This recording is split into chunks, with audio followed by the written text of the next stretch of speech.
O problema, e você professor, não pode, é que evidentemente, a intelectualidade relativizar. no Brasil confunde Estado laico com Estado ateu. Exatamente. Né? O Estado laico é justamente aquele que permite que as várias religiões convivam harmoniosamente e também aquelas pessoas que ou são agnósticas ou efetivamente decidiram negar a existência de um ser superior.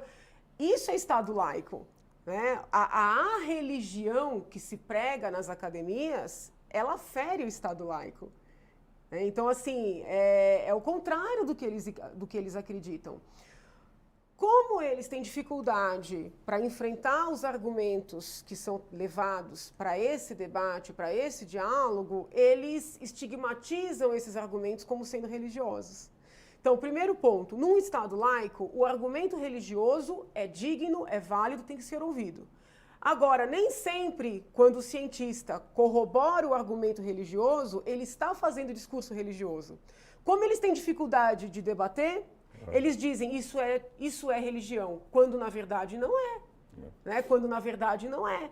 Então nós temos que começar a falar sobre isso sem medo, porque muitas vezes o professor tem medo de tocar nessas questões e ficar diminuído por esta mentalidade que impera. Eu acho que já é hora de ter coragem de tocar essas questões para que o Brasil possa evoluir. Né? Um dos livros que eu mais amo trabalhar com os meus alunos é um livro do Galileu Galilei, que chama Ciência e Fé, que é uma coletânea de cartas que Galileu mandou para o clero, à época, para defender a teoria de Copérnico.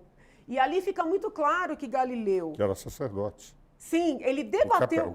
Copérnico era sacerdote. Sim, ele debateu com o clero, jamais deixando de ser católico. A leitura das cartas ela é importante porque mostra que ele era católico e dizia, vamos falar sobre como entrar no céu e não sobre as coisas do céu, citando Santo Agostinho. Então, assim, é um livro de uma beleza enorme que mostra que ciência e fé, né, ciência e religião não são excludentes. Não, e a vida do Galileu é interessante, Janaína, pelo seguinte, ele morreu com todos os sacramentos e enquanto ele colocava o problema do heliocentrismo como hipótese, ele nunca foi contestado. Ele foi contestado quando ele não conseguiu uma prova que foi muito mais fácil depois, porque o Copérnico nunca foi contestado também, e era um sacerdote. E o interessante é o seguinte, no Estado laico,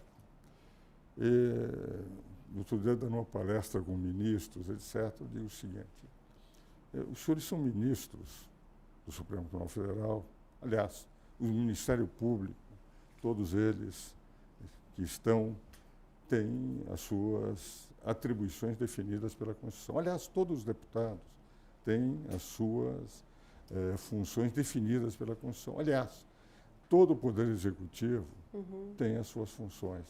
Todos nós temos os nossos direitos garantidos pela Constituição. Tudo o que está na Constituição, que todos nós preservamos como juristas, foi promulgado sob a proteção de Deus. Vale dizer, os senhores estão como ministros sob a proteção de Deus. Os senhores são deputados sob a proteção de Deus. E o Estado laico, eu não vi até hoje a palavra laico na Constituição. É uma palavra criada pelos senhores. O que representa o Estado laico é que instituições políticas, instituições, não se confundem com as instituições religiosas. Há estados que são religiosos. Estado Islâmico, na Inglaterra, a religião oficial é o anglicanismo. Há estados como, por exemplo, Israel, que tem a sua religião oficial. O Brasil não tem religião oficial, respeita todas elas. Mas foi promulgada a sua proteção de Deus. E, a meu ver, até de uma forma petulante, porque os anteriores eram muito mais humildes, sabendo que não tinham legitimidade, apenas invocaram a proteção de Deus. E esses não impuseram a proteção de Deus, sob a proteção de Deus, sem saber se Deus estava de acordo com tudo. Mas ele está. Ele está olhando por nós, eu tenho certeza. Eu nem tenho dúvida.